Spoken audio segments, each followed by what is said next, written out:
Hello and welcome to the Cup of Triathlon podcast. I am recording solo this week because Helen's not available and we're pre-recording this one to get around a few scheduling issues we have over the next couple of weeks. So let's get ourselves started. We're brought to you as always by our sponsors, oxygenaddict.com, just triathlon coaching delivered by me and my team. We're also brought to you by wearebikehouse.co.uk, a fantastic local bike shop in Gatley, South Manchester. They also do fantastic mail order and over the phone order as well, so I get you to check them out over on their Facebook page or at We Are Bike House on Twitter. We're also brought to you by triathlonbox.co.uk. They've got a really nifty solution for carrying your stuff into transition from the car. A nice box that balances on the top of your top tube on your bike.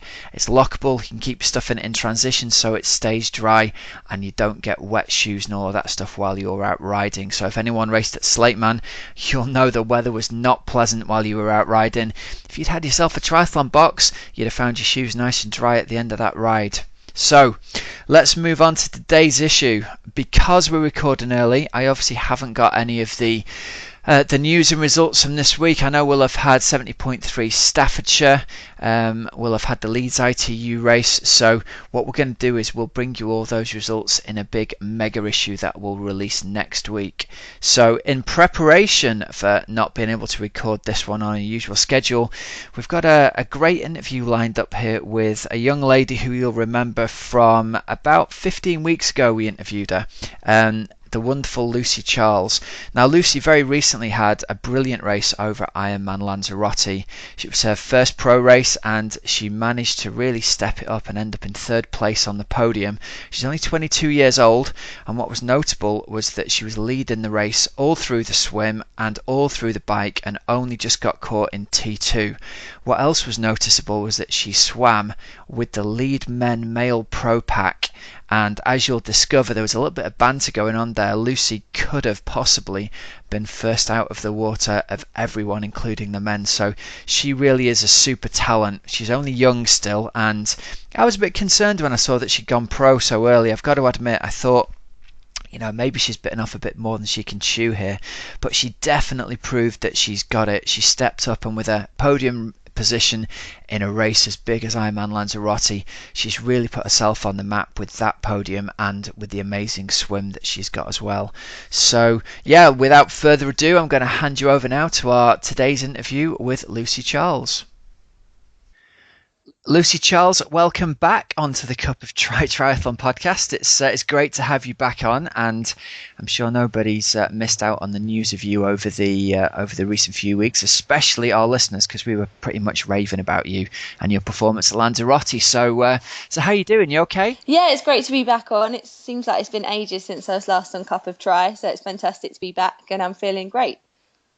Yeah, I think I was looking through, I think it was last September we last talked to you, so people who maybe haven't heard that interview should go back and check that one out from September, because when we interviewed you then, to give people a bit of the backstory, you'd won your age group at Ironman UK and secured your slot to go to Kona, and you'd also just become the world champion at 70.3 in your age group, hadn't you? Yeah, so sort of a big journey was about to happen then, I guess you could say. I'd done one of the world championships and was preparing for the next one.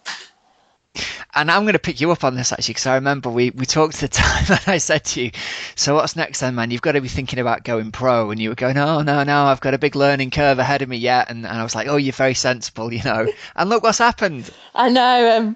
A lot of people have said this actually, because I said I definitely won't be going pro. I need another year to learn what I'm doing. And after Kona, I spent a good sort of 3 to 4 months really umming and ahhing, should I do it, shouldn't I do it?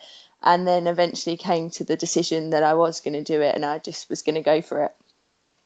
Oh, good for you. And obviously it's paid off, because you've just finished first pro race, Ironman Lanzarote, and you finished in third place after leading for the entire swim, which we expected, but also for the entire bike leg as well, which, I mean, not to do you a disservice, but I mean, I've read your blog and I know that was a surprise to you as well. Hey, that must have been an amazing feeling. Yeah, sort of. I'd set checkpoints on the bike, and probably if you've read my blog, I did say this, that I'd set checkpoints and thought, well, if I get overtaken by that point, I'd still done really, really well. And I got to around probably about 150k in, and I thought, I'm still leading this. What's happening?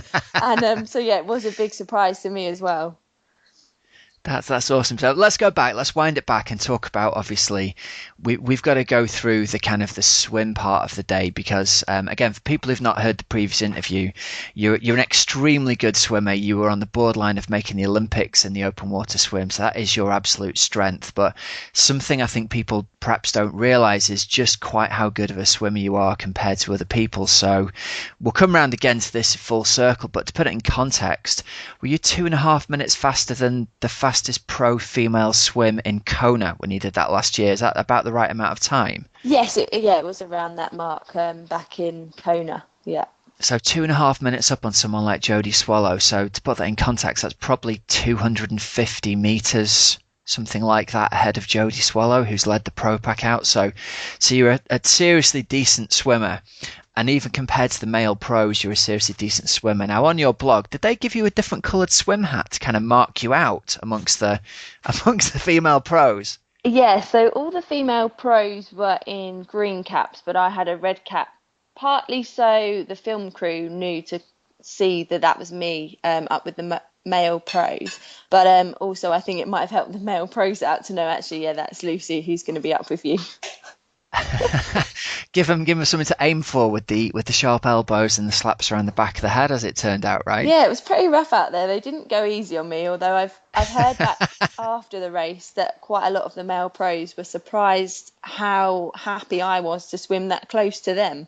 So Yeah. maybe I was getting in their way, I don't know.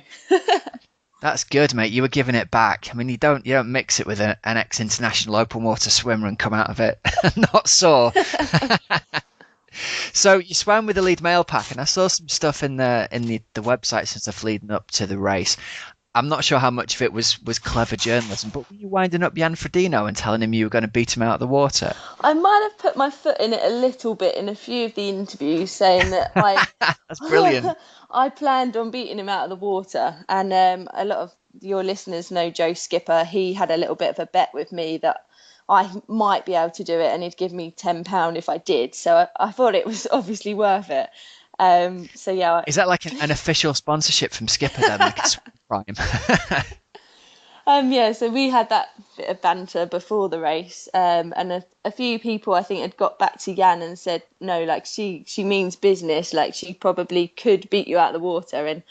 And after the race, I did catch up with Jan, and he said there was no way he wanted to be chipped, and he'd imagined me being some sort of 7-foot Russian woman and not the small petite me that I am. So that was quite funny. Brilliant stuff. And he seems like a really nice, down to earth, friendly guy. Is that how he came across when you met him? Oh, definitely. Yeah, I think he wanted to meet myself and Reese after hearing everything before. So yeah, he's a really nice guy. Cool. That's really excellent, I think, actually. So off you went with a swim. You swam with the lead male pack. How many of you were there in that sort of leading group? I think there was about 5 or 6 of us sort of up the front there. Okay. And then you ended up getting out of the water just a handful of seconds behind them. And then talk us through T1. So I wanted to get out onto the bike as quickly as possible because I wasn't sure how close behind the next female would be, and I wanted to make sure that they didn't see me. So pretty much just ran straight through transition, got to my bike, and then saw that Jan was having some dramas with his helmet, which I tried to just ignore because I thought I don't want to get involved in that. So yeah, just grabbed my bike and got out onto the road as quickly as I could. Yes, there was a thing about him. Did he struggle with his helmet strap or something for 2 minutes or something like that? I think it was something to do with his visor, and apparently he's had the issue before, but the visor had come off and he couldn't get it back on, and then yeah, so he was faffing about with that, and then it was a little way up the road that he eventually went past me on his bike. Oh, you've got to be smiling at that point, haven't you? Yeah, well, I did sort of say, well, I might not beat you out this swim, but I did beat you out of T1, so does that count? Skipper, if you're listening, you owe Lucy 10 quid. There's no question. We're calling it.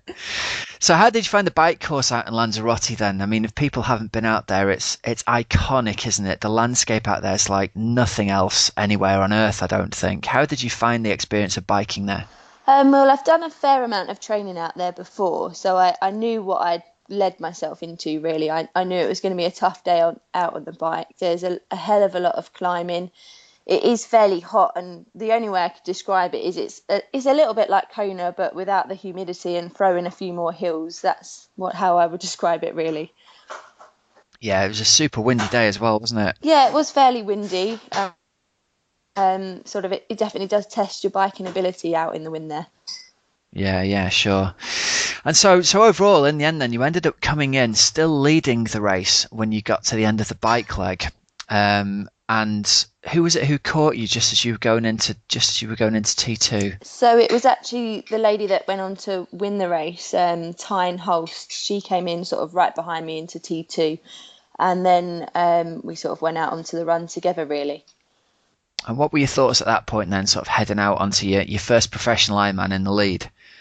So it was, I mean, obviously I didn't prepare myself for that. I didn't expect that at all, and the crowds were going absolutely crazy because in Porto del Carmen in Lanzarote, that's kind of one of the top British tourist parts of the island. So a lot of them were Brits, and they were going absolutely crazy that a British woman was leading. So that was sort of absolutely incredible. And then for me, I wanted to just stick to my own race plan on the run, really. I wasn't sure exactly where my run was at, so I just went with the pace that I've done on my previous Ironmans, that I knew I could hold that, and if it meant that I dropped back a bit, then I dropped back a bit. But fortunately I had a bit left and managed to make the podium in the end.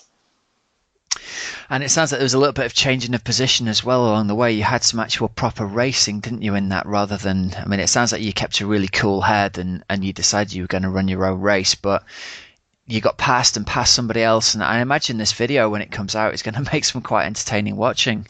Yeah, I mean, that almost went through my head. I can't believe it did when I was running, that it was going to be exciting for the spectators because we were chopping and changing positions, and it really was a good race on the run in the end. Cool. And so you've ended up third place in your first pro race. That's pretty damn cool, isn't it, really? Yeah, I mean, it's definitely stamped my pro card because I think I had quite a lot of doubters thinking she shouldn't have gone pro, and hopefully that sort of put that to bed, really. I've gone out there, I've made a podium in my first pro race, and hopefully there's a lot more of them to come. Yeah, good stuff. Now, talking of what else is to come this year, what are your future race plans for the rest of the year then? Because I'm imagining it's notoriously difficult, isn't it, to get the points needed to get to Kona as a pro woman. So is that something you're thinking about for this year, or is this year really about collecting experience and sort of seeing how you get on? Yeah, this year's more about learning and gaining experience. I'm not going to try and chase the Kona points. I feel like I probably could make Kona, but I'd end up being there absolutely broken and it wouldn't really be worth it. So for me, it's about learning and hopefully trying to make Kona next year in a lot better shape and trying to really get a good position there. Sure. And have you had any thoughts about what races you're going to do for the rest of the year then? Yeah, so I've got the half Ironman in Staffordshire lined up in just 2 weeks' time. So hopefully my legs are going to feel ready for that. They haven't had that long to recover. Nothing like a nice easy recovery week, hey, after a hot hilly Ironman. Definitely. And then I've got Ironman UK lined up, which I've obviously done twice before as an age grouper, so I've got some good experience out on that course. So that'll be the next Ironman in I think about 7 or 8 weeks' time. And then I'm looking to do the half Ironman in Weymouth and then potentially Ironman Wales as well if I feel up to it. So pretty busy schedule. Interesting, yeah. Yeah. So back-to-back weekends maybe at Weymouth and Wales, hey? Yeah, that could be quite cool. So it'll all be sort of playing by how the body feels, really. Yeah. Nice. Well, you're in a lucky position, I suppose, as a pro these days that you can basically do 4 or 5 races in the UK in a year just with your car, can't you? You don't have to go chasing around the world anymore for them. Yeah, that's the fantastic thing. Like, I'm trying to keep costs down in the first year as a pro. So the fact that we've got so many Ironman races in the UK is absolutely perfect. Yeah, good stuff. So listen, let's rewind the clock then. Before you turned pro, we talked a little earlier that you'd gone out to Kona last year as an age grouper. So talk us through your Kona experience racing as an age grouper out there. How did your day play out in Kona?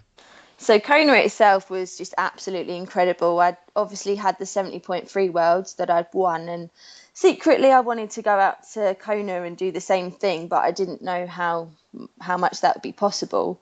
And the plan was always to go hard in the swim just to try and get as much of a lead as I could because I wasn't sure that my biking was going to be good enough. However, I felt pretty good on the bike for the whole day. I liked the nature of the course there, that it was an out and back, so you could get a real idea of where you were positioned. So on the way back on the bike, I was just looking at all the women and thinking, are they in my age group? I'm not sure. And then when I eventually got onto the run section of the course, which was definitely the toughest part of the day because it started to get so unbelievably hot. I knew I had a pretty good lead and I could look at the numbers of the women and I was like, oh no, they're definitely not in my age group. And I think when I got out of the energy lab and had about 10k left to run, I knew I had enough of a lead from what I could see with the numbers that I could win my age group. But I still ran pretty hard because you never can be totally sure that you've got the numbers right, that there's not someone right behind you. So I think for the last mile or so, I did even put a sprint finish in Kona, which left me in a bit of a bad way at the end, but it was definitely worth it. Yeah, everybody says you're never quite sure where you are, and you've got to go really hard right to the end, right? Definitely. And for some reason, I always have this thing in the back of my head that there's someone chasing me or right behind me, which I guess isn't always a bad thing because I know that that will always be there. So I can put in a bit of a spurt at the end, but it's a bit cruel on the body that always happens. Yeah, it sure is. So listen, with the swim start at Kona, obviously they separated out the pros and off they go. Did you start with the massive age group men field as well, or was there a separate age group women start? No, so this year or last year, sorry, they split the men and women age groupers. So the men went off first, and I think there was about a 10-minute gap before the women went. But it meant that in my That's not good swim, for no, you no. at all, is it? So God, it must have been like an obstacle race for you. pretty much, I remember it started off okay, and then by the time we got out to the just before the boat where you turn round, it was just chaos. There was just men everywhere, and they were all in blue caps. So it was just like a field of blue caps to try and weave my way through, and hopefully not swim over too many of them. I was trying to be kind to them. Hey, it's Kona. You don't have to be kind to anybody. You can dunk as many people as you like in Kona. So, to put that in perspective, then you've got the fastest women's swim of the day, 2.5 minutes faster than even Jodie Swallow, and you've had basically an obstacle course the whole way back for 2 kilometers coming back into Kona.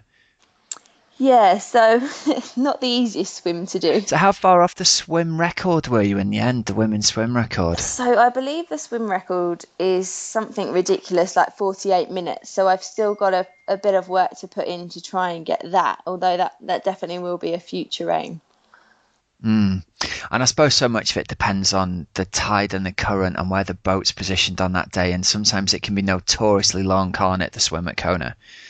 Yeah, and obviously it's a non-wetsuit swim as well. So for some, a lot of people really do struggle with swimming in their swim skins, and you have got the element of currents and the waves to deal with. So it is a tough swim out in Kona, and that 48 minutes will definitely be a challenge to try and get in a few years' time. Yeah, yeah, sure. Cool. All right, so listen, let's talk a little bit about the people who are supporting you then. I know there must have been a lot of interest in you over the last year, having been sort of double world champion at 70.3 and at Kona, in your first year. Who have you picked up in terms of sponsors and who's been supporting you over this past winter? So back in Kona, I had Hoob as a sponsor, and that's sort of grown really nicely into my professional career. So I've got them backing me all the way really, and got a great wetsuit that I obviously wore in Lanzarote, which did the job and meant that I was only about 18 seconds behind Jan Frodeno. So it must be a fast wetsuit that I'm wearing.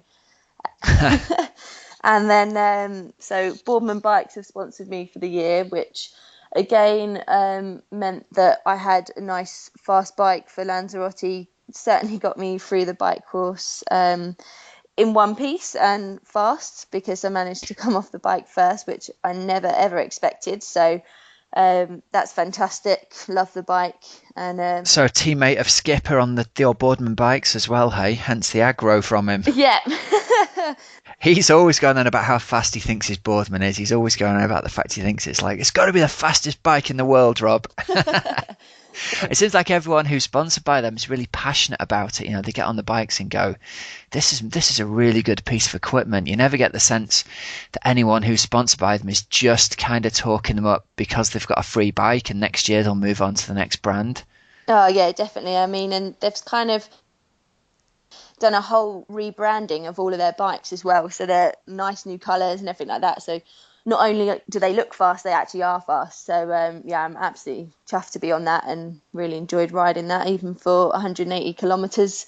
Normally you kind of get to the end of the bike and you can't wait to be off of it, but I felt pretty comfortable on that, so that was really good. Hey, that makes all the difference, doesn't it? It's such a big deal, isn't it, having a bike that, you know, you're actually comfortable on and can ride and put the power out for the whole time. So let's hope that's a long-term partnership for you if you found a bike that works for you, because you can end up respraying it and putting somebody else's stickers on, hey? Okay, you don't want to do that. I think it happens more than once from what I've heard. Oh yeah, I think I've heard about this as well, so. All right, so great. You're in with a great bike company there then that's helping you out with them. And running in Skechers, is that right? Yeah, so yeah, onto the run section. I've picked up Skechers as a sponsor. I get on really well with them shoes as well. They work for me. Again, you want to be comfortable when you're running a marathon in trainers. So yeah, really chuffed with those, and looking forward to keep running in them. Well, it seems like they're supporting a lot of triathletes at the moment, and really, you know, over the last few years, they made a big push, haven't they, to get into the Ironman market. I've never worn a pair of them myself, but it's something, you know, the more people go on about them, you think, well, maybe having come from a running background, maybe I'm a bit closed off about this, and I should actually not be such an old git and try some of the new brands that people are raving about. Definitely. I mean, I went and met Skechers and went to their head office, which is sort of just up the road from me, and I've never ever seen so many different styles and colours of trainers. It was just like shoe heaven, basically. So I'm looking forward to going back and picking out a few more pairs. So I've never considered that before from a lady's point of view who's also into sport. You get that whole ladies' shoes thing and sports stuff at the same time. It's a total winner, right? Oh yeah, you can't lose, definitely. It's brilliant. Oh, that's awesome.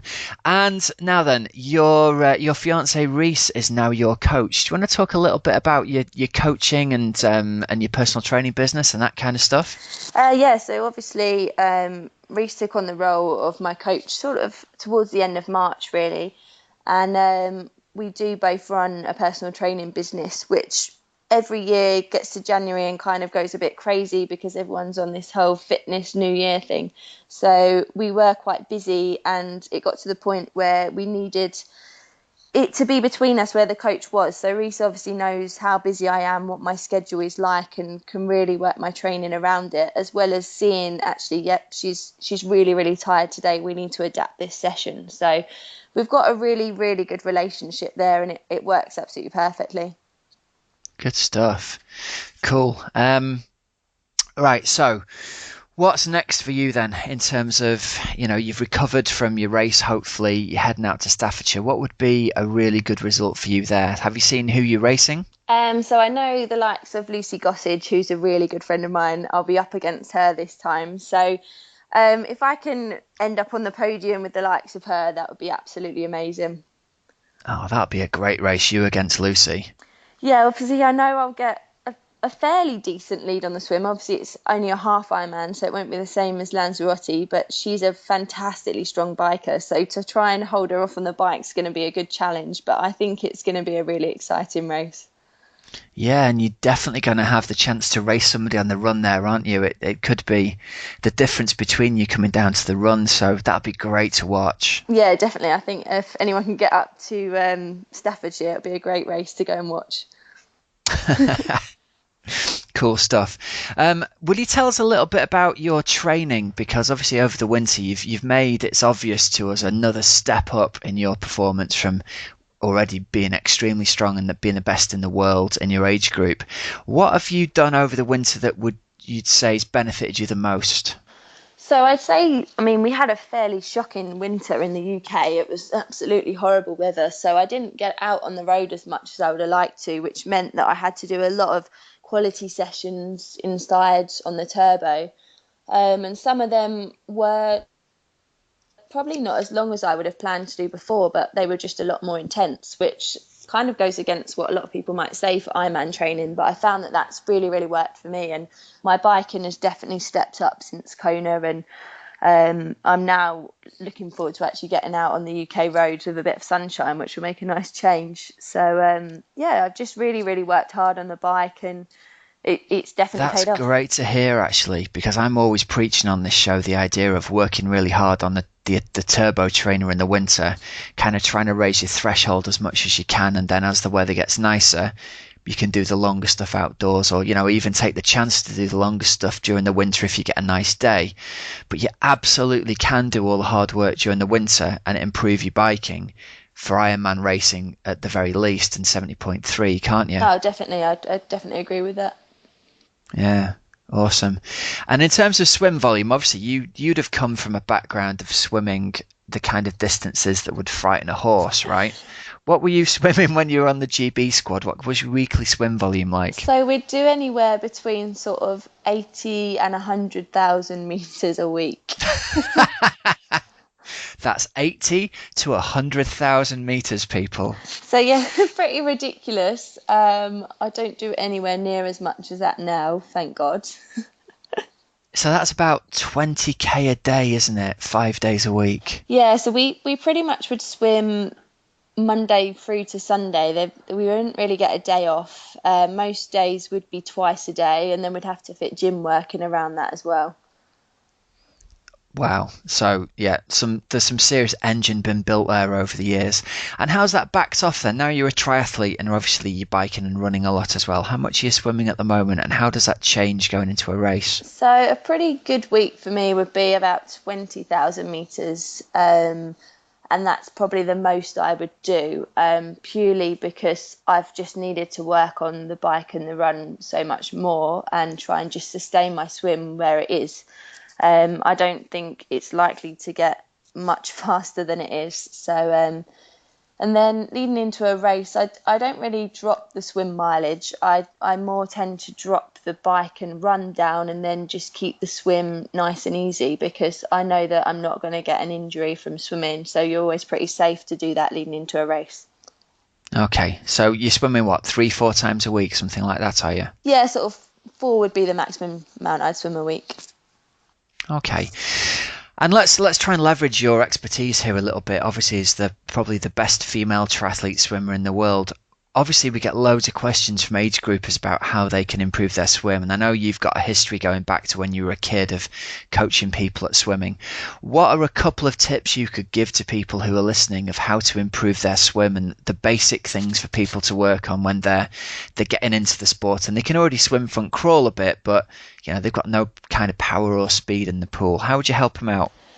So I know a lot of triathletes like to use their pool buoy quite a bit. That's kind of like almost their safety blanket because it's common that a lot of triathletes have got sinking legs. But the more you can kind of ditch that pool buoy and really use your core muscles that much more when you're swimming and having to work the upper body to get the strength, I think that's a big thing because if you can do that, then when you put a wetsuit on and you get the leg lift, it feels so much easier. So that would be my top tip really, is to try and ditch the pool buoy, which I know a lot of triathletes would probably hate me for saying, but Yeah, people up and down the country are in tears over this now, aren't they? definitely. It's a pretty good rule with swimming that if it makes you feel better in the water, it's probably not helping you long term. You need to kind of swap these toys in and out and get used to the feeling of swimming with them and then try and replicate it without them, don't you? Yeah, definitely. I think if you rely on something and then you're not going to get it in a race, especially if you end up doing an Ironman that's a swim skin race and you think, oh no, I haven't got my wetsuit, I'm not going to have the pool buoy, then you are really going to struggle. Yeah, that's a really good point because every year, either at Austria or Germany or one of those big races, people get there and go, oh, it's going to be a non-wetsuit swim. I can't believe it. And it completely destroys someone's whole season and year, doesn't it, if they get there and they're not able to wear the wetsuit in the water? I mean, yeah, it does. And I've heard it from a lot of people that they almost straight away give up and think it's their race over. And the swim is the shortest section of the triathlon. So you just want to try and get it over with and get out onto the bike feeling as good as you can. And do you do much by the way of strength and conditioning work? Not really. I do a small amount. Most of what I do is sort of the core stability work because I know that benefits all three disciplines. So I spend a little bit of time doing that. Right, gotcha. All right, and one last final question for you then. This is a bit inspired by the Marathon Talk, the way they do their thing. They ask people, what's the fastest you could run a mile if you had a gun to your head? I'm going to ask you, what's the fastest you could swim 100 meters if you had to go absolutely flat out in a pool? So my tough question, is it? I'm trying to think. The fastest I ever could swim 100 meters was about 56 seconds. So if there was a gun to my head, I probably would be able to match that again, I'd imagine. Wow, 56 seconds. So do you know what, in terms of drop off then, there's not a huge amount of drop off from that to the pace you're swimming Ironman, is there? You're probably swimming your Ironmans at about 110 per 100, right? Yeah, I mean, obviously when I was actually out in Lanzarote, I did a pure open water race the week before, and I raced a lady that I used to compete against when I did the World Cup series and European Championships in open water. And I was only 30 seconds behind her, but I could never beat her even when I was a swimmer. So I don't think there has been a huge drop off, which is really cool to see. Do you know what? It is really cool considering that if you were still in the Great Britain squad for swimming, you'd still be swimming 100k a week and you're swimming a fifth of that. And it hardly seems to have affected your swim at all, does it? Yeah, I think hopefully that's something to say to swimmers, that you can do a bit more cross training and you haven't got to do the tedious swimming up and down in the pool all the time and nothing else. So it's good to know that by doing your cycling and your running, you're still keeping that engine and you probably are still benefiting your swimming. Yeah, definitely. Awesome. All right, Lucy, listen, thanks very much for your time. It's been great talking to you, and congratulations on that first step as a podium as a professional. It's totally validated your decision to race pro this year, and we're big fans of you here, so we're hoping we'll see you on more podiums this year in the races across the UK. Oh, thank you very much. And I fully expect, now you've told us that you're not going to go to Kona this year, I fully expect to see you going to Kona this year. We'll see. All right then, listen, thanks very much, and we'll speak to you again soon, hopefully. Thank you very much. Yep, I hope so too. Okay, so there's our interview for this week with Lucy Charles. I think she's a terrific prospect for the future, no question, and I'm sure everybody who listens to the show joins me in wishing her luck on her continuing journey this year. Right, let's move on. We're headed towards Coach's Couch this week. Coach's Couch is sponsored by Team Oxygen Addict Coaching. So first, a word from our sponsors. I created Team Oxygen Addict as a way to make access to expert coaching more affordable. We offer 95% of the benefit of one-to-one coaching for about half the price. Now, as a Team Oxygen Addict member, you'll get an event-specific training plan that's guaranteed to get you into top shape for your Ironman or 70.3 event. You'll get access to our private members website that contains video tutorials for swim drills and coaching podcasts, and we have regular live coaching webinars where I deliver live seminars to our athletes where I answer your questions live on air. Best of all, as a team member, you'll get access to me for coaching advice within our private Facebook group, where you can also chat with the other team members. And this is the real gold of the team, the supportive and positive atmosphere that's developed amongst our team members. On a daily basis, they're all in there talking about their training, and I'm in there offering support and advice where it's needed. Now, if you're concerned that a generic training plan isn't the best way to make the most of your valuable training time, Team Oxygen Addict is for you. You get to ask my advice on how to best use your time that week, and I'll guide you so your plan meets your goals and your available time. I wish something like Team Oxygen Addict had been available when I was at the start of my triathlon journey. I'd have saved a ton of time thinking about how I should have been training, and instead I could just have concentrated on getting the training done and then recovering. All this is available for a monthly cost of just £65. So if you're ready to take your triathlon performance to the next level, I encourage you to go over to team.oxygenaddict.com and sign up today. Again, that's team.oxygenaddict.com. So the question this week is from Rachel Leach. She's at Rachel Leach1 on Twitter, and it says, I've been told I swim with my knees bent. What drills should I do to keep them straight? Okay, so this is it's a really common problem with people who are coming into swimming as adults, as relative novices. Often we're led to believe this idea of kicking means kicking like when you go out and you kick a football, and I think that's what leads people to kick with the knees bent. If we took the word kick away and we replaced it with the idea of using your legs to balance your body in the water rather than kicking around, I think people would get an idea much easier of what we should be doing. So let's be clear, what your feet and your legs should be doing is not, in triathlon, producing propulsion, unless you're a pro, unless you're a very competitive age grouper. For the most of us, what we're actually trying to do with our legs and our feet is to keep our legs and feet hidden from the water and try and make ourselves as hydrodynamic as possible. Now, as we progress through our swimming, we're going to get to the point where we start using our legs and we start using our floppy ankles and feet to help try and give ourselves something to lever against as we kind of twist at the hips, and that twist of the hips gives us something to lever our arm against. But that's really how you should be thinking about it. If you're going in the water and you're thinking about kicking your legs, there's no question that you're going to be kicking as if you would kick a football on the beach, and that means bending at the knee, and that means creating a tremendous amount of drag behind you for not really any extra propulsion. And I'll bet you'll find this, Rachel, if you get in a pool with a pull buoy or with a kickboard rather in front of you and you try and kick yourself off down the pool, you're probably not producing very much propulsion with those feet at all. So my challenge to you is this: we're going to try and get you to swim using your legs, feet, ankles as little as possible.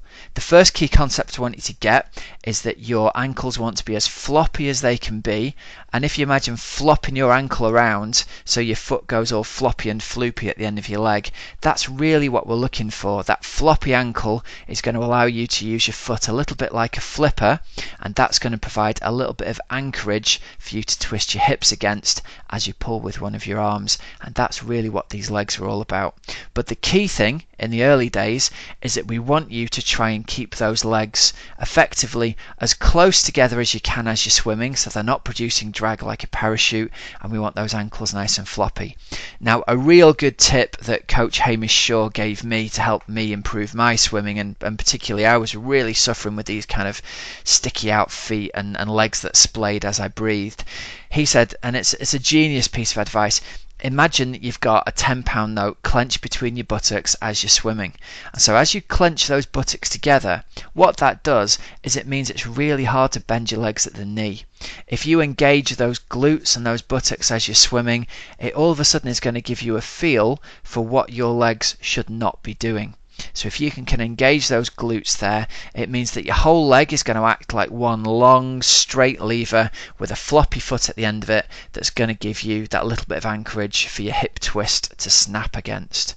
Okay, so I'm hoping that'll really help you. There's no real specific drills I would give you. I certainly wouldn't give you a kickboard and say go off and improve your kicking by doing lots of kicking, because as a triathlete that's not what you need to do. The vast majority of your races are going to be done in a wetsuit. That means you're already going to be really well balanced in the water, so the key is learning to feel what the water does around those legs and feet and try to minimize the drag that's produced. And that just about brings us to the end of this week's show. Thanks very much for listening. I encourage you to go over and check out our sponsors, oxygenaddict.com Triathlon Coaching. We are bikehouse.co.uk if you're looking for any new bits and bobs for your bike or any new clothing, and triathlonbox.co.uk to check out a cool way to transport your gear around.